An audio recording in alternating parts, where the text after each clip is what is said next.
The Sacramento Kings just had one of the worst seasons I've experienced as a Kings fan, and that is saying a lot.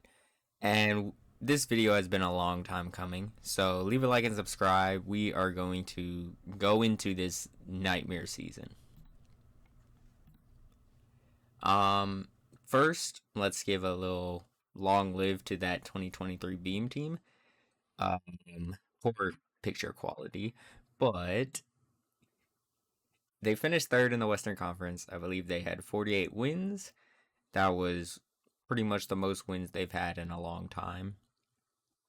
Fox, he won the first ever Clutch Player of the Year. He was on another level that season. Sabonis and Fox, they were both selected as All-Stars. Fox was selected as a injury replacement, even though he should have made it just straight up. It was pretty much power of friendship. You looked at the team, it was relatively weaker pieces.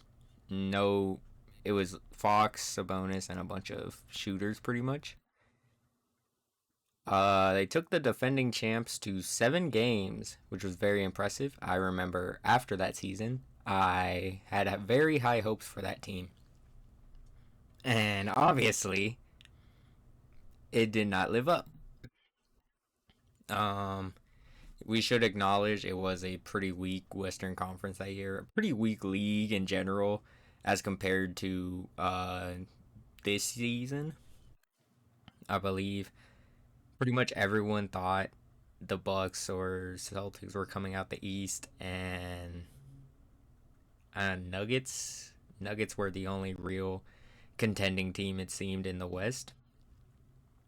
And this team stayed relatively healthy compared to the other teams, which is a huge reason why they were able to rack up so many wins. And come playoff time, it was mostly Fox and Monk. Just please save us. Sabonis did not show up. Harrison Barnes went non-existent. Keegan Murray was non-existent for the first 3 games, I believe. So the only two consistent players were Fox and Monk, and then Fox injured his hand midway through the series. So you're not going to beat Steph Curry and the defending champs with a recipe like that. So the 2024 team was okay. I still had fun during the season, but it was fine. 2 less wins. I believe we only had 46 wins that season. We were ninth place, so we fell from third to ninth just by losing 2 more games. That's how strong everyone around us got. So we were around like fifth in the West until every other team improved at the deadline. And Monty McNair, the only thing he did was trade for Robin Lopez, which he then just let retire or bought out. We did not fix the issues from 2023. The big issues were we needed another wing, and we need a good backup center because Alex Len would not keep cutting it. There were some fun moments. The play-in versus the Warriors, pretty much not the play-in, yeah, the play-in versus the Warriors. That was a nice little last win of the season. And the in-season tournament was really fun for this team. They finally beat the Warriors in a meaningful game, and there were obviously some bad things. The collapse near the end of the season. Monk got hurt near the end, that contributed to it, and yeah, we just did not improve along with everyone else. We just stayed put. Also, Mike Brown kind of changed up some things since that first season. So let's talk about this summer. Most of these are rumors, so just keep that in mind.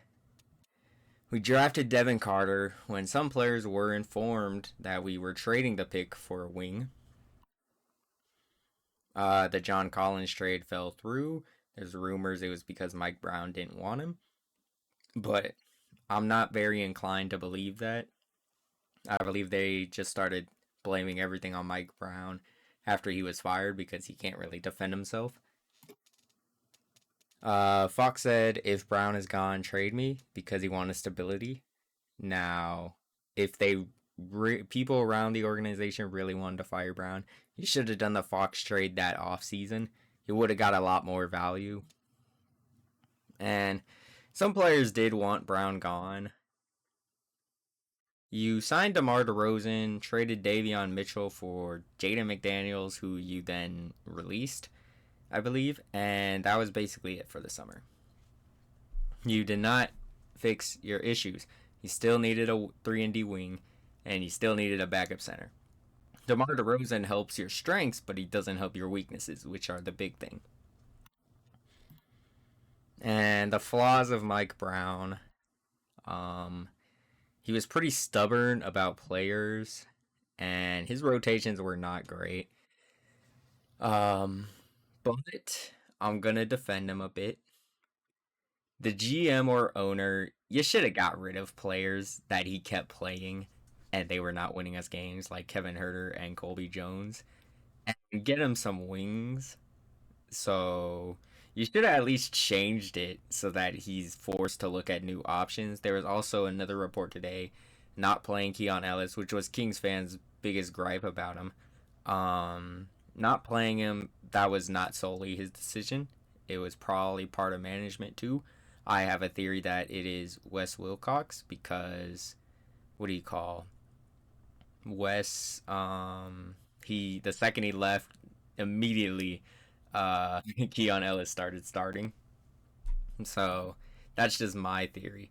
But overall, Mike Brown, he was a pretty good coach. I'll give him that. Now, Nightmare moves this regular season, and okay, yeah, you could just look at all this. But Mike Brown fired over the phone. He coached a practice too, which was crazy. And then before they took off to LA, he was fired. No press conference after firing, which is something everyone does when a team makes a decision. You have a press conference. So that led to the media just blaming Fox, when in reality it was the opposite. Fox is the one who wanted to keep Mike Brown and was the main reason he was still on the team.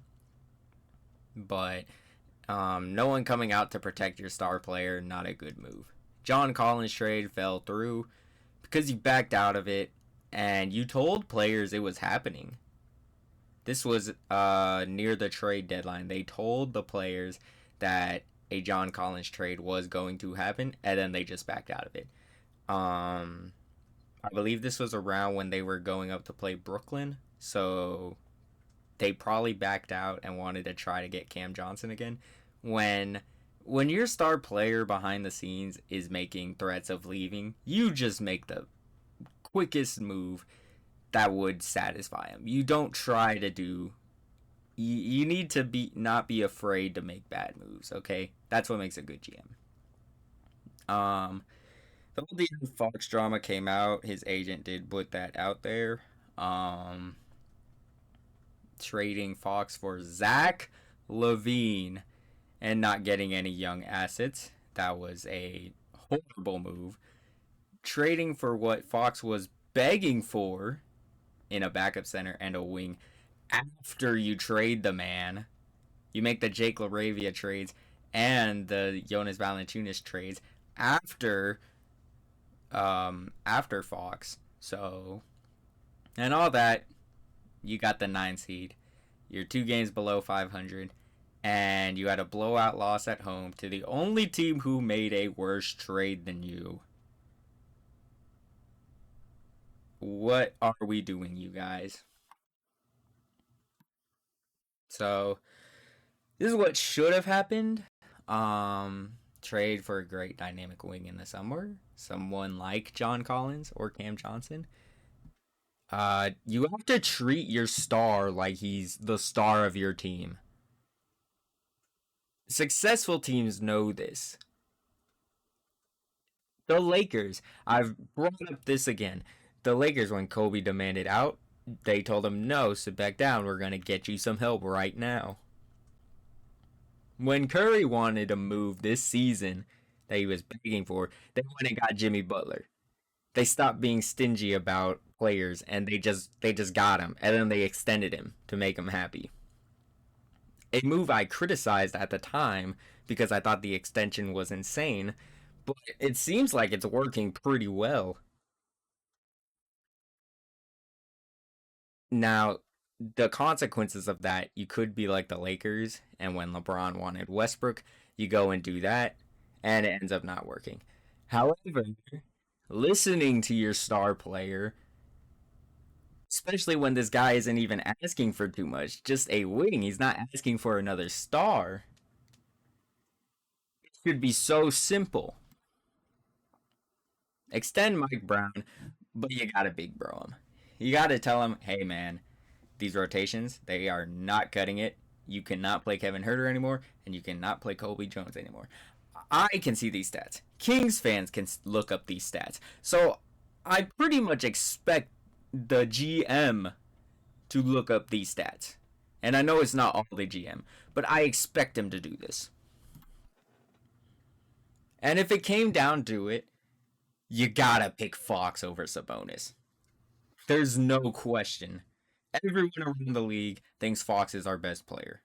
So why are you catering to Sabonis? Just because they have a little locker room drama over coaching issues. If it came down to it, you gotta pick Fox. Fox, Keon, DeRozan, Murray, and Sabonis with another wing and Monk off the bench. This would have been enough. You would have been fine. You didn't need to do all of this. Starting Keon at the start of the season would have solved a lot of your issues. If Mike Brown would probably still have a job right now. Fox might even still be here. Actually, no, he very much would still be here because his main reason for wanting out was you didn't listen to him about the coaching and you let him take the fall for it. And if you just got a wing, your fans have been begging for it for the past 3 seasons. Are you serious? And sitting on your hands until your star player complains publicly is bound to be a disaster. It has never went well. But if you really did that, you could have learned from, what was it? The Brooklyn Nets. They waited until Katie and Kyrie publicly demanded out. So they traded them at the deadline. They were having a good season too, just like the Kings were starting to have when they were putting it together and Fox demanded out. And what did they do? They traded for capital.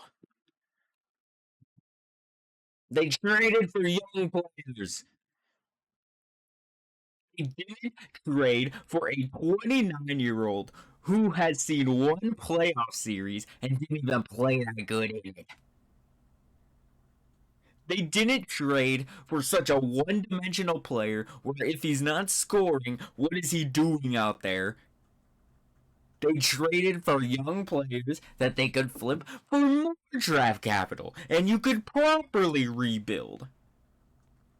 When Fox demanded out, that was your golden ticket out of mediocrity if you really didn't want to give him a contending team. You could have traded him. You probably could have got a lot for Monk at the time. You could have, what was it? You could have traded Sabonis, DeRozan. You could have blown up the whole thing and still tank and probably keep your pick. But you didn't do that. And why do you have to trade him now? He said he would sign an extension with either the Kings or San Antonio.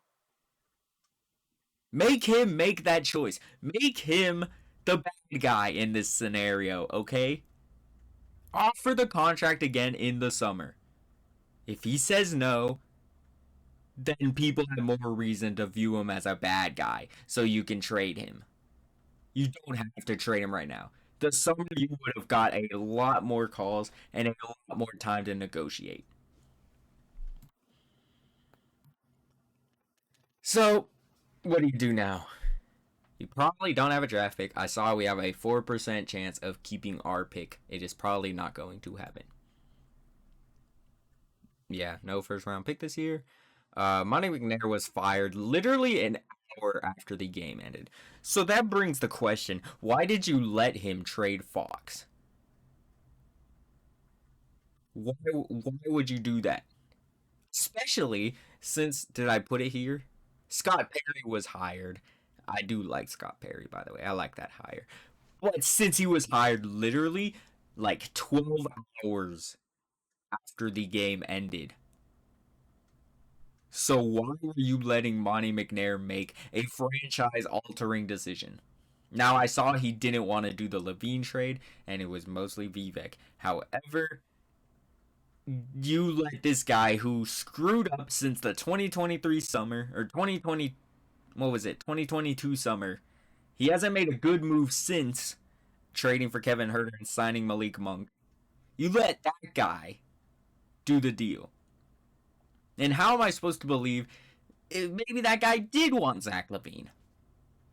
And he's just throwing the owner under the bus because he's out now. Who am I to believe? It's both of their faults.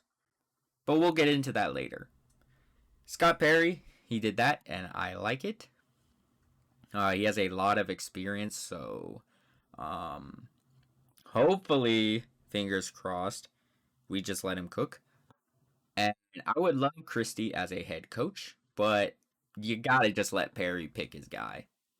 You can't come into this and tell Perry, oh yeah, Doug Christie, he's gonna stay as coach.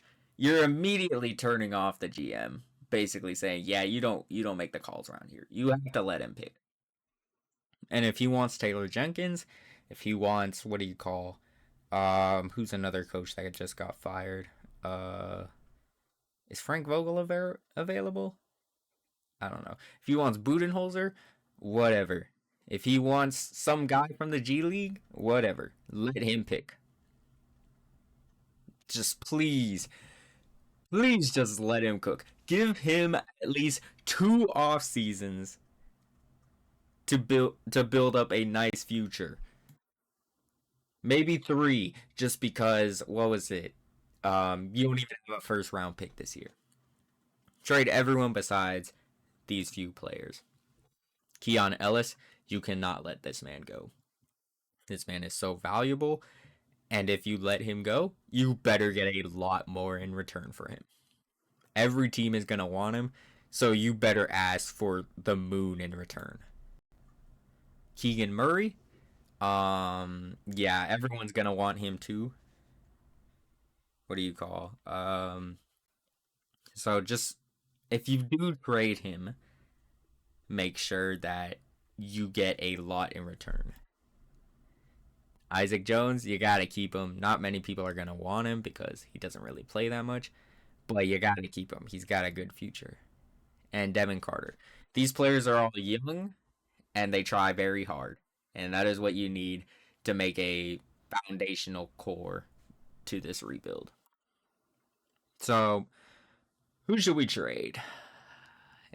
Kings fans may not like this one, but Domantas Sabonis, I'm sorry, you gotta go, bro. I'm done. I'm done. I've defended him too much. Uh, the playoffs, I was saying he just sucked, and I was blaming that on the Warriors are a good defensive, like Kevon Looney and Draymond Green. That's a good matchup, but you cannot, you cannot. I don't want to see him try again. He failed in the play-in last year, especially this year when it was his turn to step it up. You allegedly ran Fox out of here, and now you need a point guard. When I saw that tweet that he says first we need a point guard, that was probably the first time since the Fox deal that I've been super mad at this team. What do you mean you need a point guard? Hey, there's this guy in San Antonio. You guys might want him. Obviously.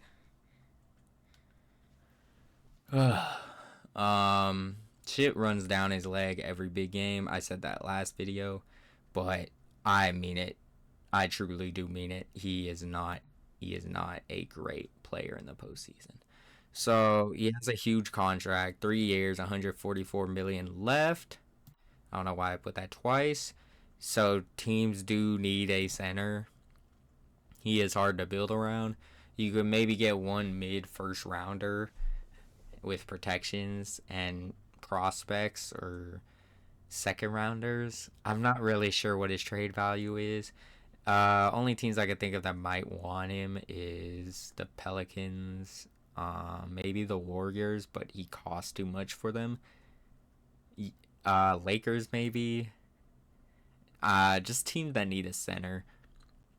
And he's a hard player. He's not too hard to build around. You just need defensive minded players to build around him. DeMar DeRozan, I love him, but I'm sorry. You didn't deserve this season. You came to Hoop mostly because of Fox. He was recruiting you, and now what? So trade him where he wants to go. Pretty much trade him to a contender. He's a really team friendly contract for a player of his caliber. And any contender that just needs another scoring punch, they would pretty much love to have him. You probably get a couple second round picks, maybe a young player in return, but just teams that need another scoring punch would love to have him.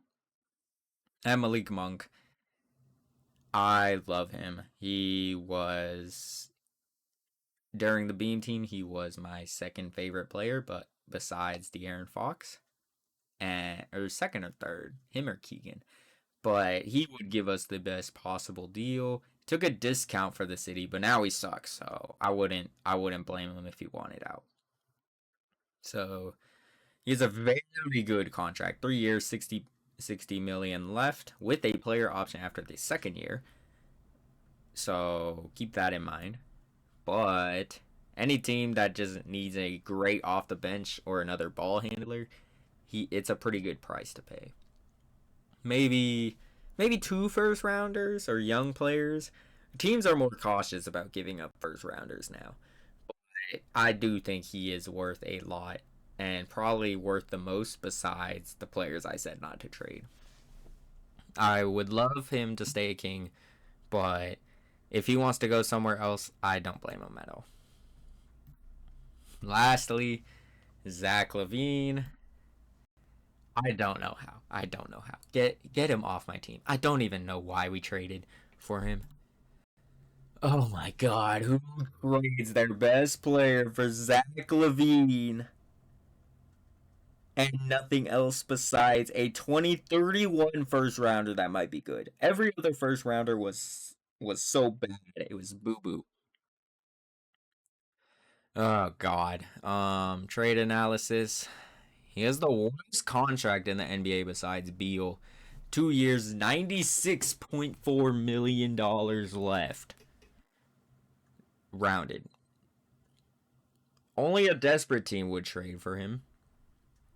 So I don't really see too many teams being desperate right now. But I don't know. He does not have any value at all. You're going to be losing value trading him, but I don't care. Trade him, please. Um, I'm sorry, Zach, that I dislike you this much. It's really not your fault at all. Besides you kind of sucking in big moments, but besides that, it's really not your fault at all. It's the GM and owner's fault. So we're gonna wrap this video up with a message to the front office and a little look at hope at the end. So Monty McNair, you built the team and literally did nothing after that. I don't even know how that's possible, actually. So people saying blame Vivek, not him. He still played a role in this, okay? You kept drafting point guards despite having Fox and Davion. You kept making moves because you desperately wanted to win instead of building the proper way. I defended the Sabonis trade, but I have always said the way you guys went about it, it was a bad move. A bad move. You didn't even let the league know Halliburton was available. You probably could have got a lot more if you were picking Fox, but I understand you could have got a better probably a better player with a higher ceiling. And DeMar DeRozan, that signing, again, did not fix the issues. You just didn't want to miss the playoffs again. That's why you made it. And you guys are just afraid to be bad. That you're never going to win that way, okay? You built a team to make the playoffs like every other year, maybe once in a blue moon. Everything goes right. But you didn't make a team that would. I'm trying to find the words to phrase this. You didn't make a team that would consistently contend for a championship. That's what I mean. Sat on your hands since the Monk signing. This was back in 2022. It's still very much his fault. And as much as you want to blame Vivek, he went on to blame the owner for a lot of things after, but it is still pretty much his fault. Wes Wilcox, fuck you. You came in and ruined my team. Fuck you. You leaked the Fox News in hopes of getting a head GM, and I'm so glad you did not get that role. You don't even get a picture in this slideshow. That's how much you suck. Lastly, Vivek Ranadive. Thank you for helping the Kings in 2013 and keeping us in Sacramento. However, you have to let the GM do his own moves. Stop meddling around, okay? You are the consistent thing that is wrong with this team. And this team will never be good until you realize you have to let the GM do his own job and stop messing around. You messed around with DeMarcus Cousins. You messed around with De'Aaron Fox. When will you learn? Either sell the team or stop messing around, okay? Do this city and fan base a favor and sell it to someone who will not meddle. Lastly, is there a beam at the end of the tunnel? Can we see the light? Um, Once we see a player that I mentioned that I want to see get traded, there will be some hope. For now, I don't know why I should expect anything other than Vivek keeping the core together and get bounced out of the playing round for the next 3 seasons. I will be there when the Kings are mid, and I will be there when the Kings are ass. And I hope to be there when the Kings are good again. Right now they are mid, and if they truly want to be good again, they have to be ass. So I don't see any reason to have hope until I see Scott Perry allowed to actually cook. Or I see Vivek Ranadive sell this team to someone else. Okay? I am I'm pretty much a positive thinker when it comes to my favorite teams, but this team has not given me any reason to think that anything else would happen. So, I don't know. Is there a light at the end of the tunnel? I hope there is. And I hope it's not just a train coming back to hit me again. Thank you all for watching. Please subscribe and like the video. This will probably be the last time I talk about the Kings until the off season, unless they do something worth talking about, like hiring a head coach mid playoffs. But thank you for watching. Please leave a like and subscribe, and I will see you all next time.